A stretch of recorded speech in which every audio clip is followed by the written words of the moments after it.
siempre he seguido la política en todo lo que hago, pero sobre todo en el Ministerio de Economía. Veamos lo que es importante y no nos peleemos por lo que no es importante.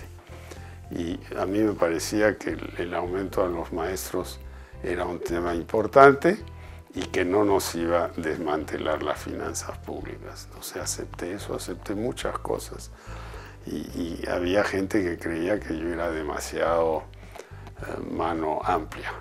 Incluso Lucho Carranza, que fue mi viceministro un tiempo, se fue por eso.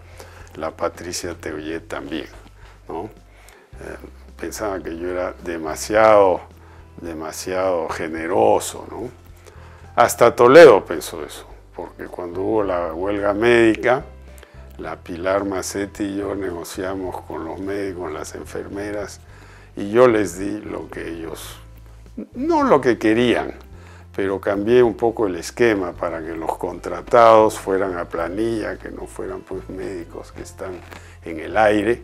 Los médicos siempre yo les he tenido simpatía, como mi papá era médico del Servicio de Salud Pública.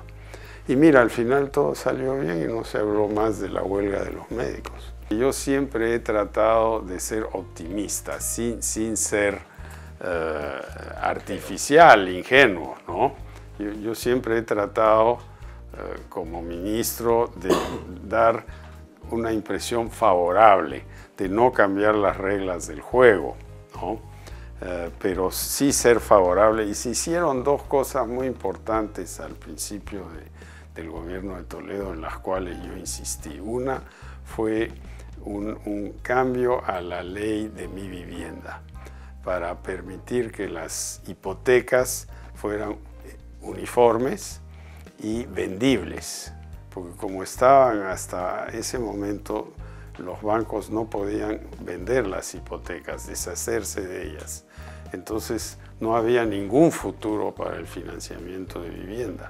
Y se hizo un cambio ahí que es el que ha permitido que mi vivienda surja y ahora se financie en el mercado privado. Y el otro cambio era que se hablaba mucho de las tarifas eléctricas. Y Alan en su campaña del 2001 pues habló mucho de que había que bajar las tarifas, cosas así.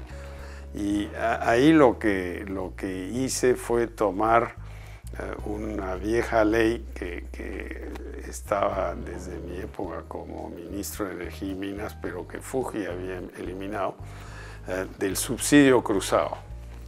O sea, hay pocos ricos, incluyendo fábricas, que consumen mucho y un montón de pobres que consumen poco.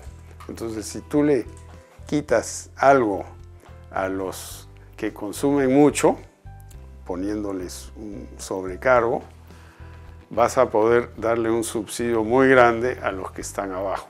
Y eso es lo que se hizo. Al principio hubo una oposición terrible del MEF a esta idea, pero la Cecilia Blume me ayudó hicimos una buena ley que rige hasta el día de hoy y ha permitido en parte que no se hable más de las tarifas eléctricas en el Perú. Y eso bajó mucho la temperatura. Eso venía de mi experiencia en Edelnor, ¿no?